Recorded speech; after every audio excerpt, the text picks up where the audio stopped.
വല്ലാണ്ട് വിശന്ന് പൊരിഞ്ഞോ? ഇതൊന്നും എടുത്തരാൻ ഇവിടെ ആരുമില്ലടാ. നീ ഇപ്പത് കഴിക്ക്, ഞാൻ കുറച്ച് രണ്ട് പേരെ ഉണ്ടാക്കിത്തരാം. ഈ വീട്ടിൽ എന്നോട് കുറച്ചെങ്കിലും സ്നേഹമുള്ളത് നിനക്ക് മാത്രം.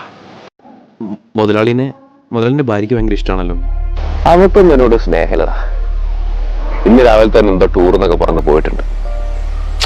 എനിക്കൊരു ചായ എടുത്തു തരാൻ പോലും ഇവിടെ ആരുമില്ല.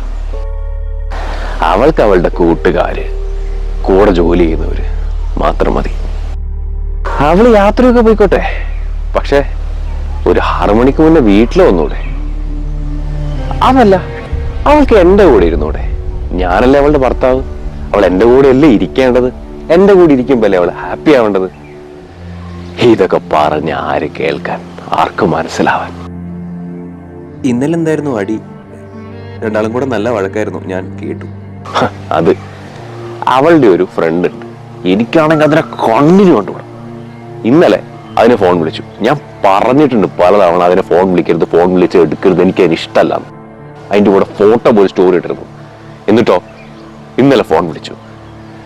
എനിക്ക് വന്നൊരു കലിയുണ്ടല്ലോ.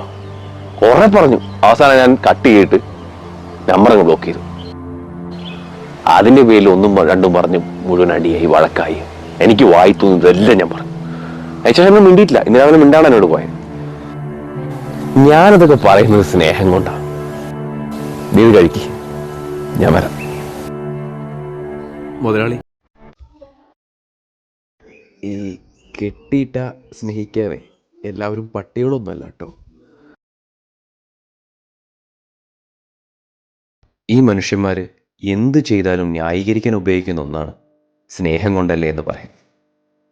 ഒന്നിനെ കെട്ടിയിട്ടാൽ അതിൻ്റെ സ്വാതന്ത്ര്യം മൊത്തം നിഷേധിച്ചാൽ എങ്ങനെയാ അത് സ്നേഹമാണെന്ന് പറയാൻ പറ്റുക?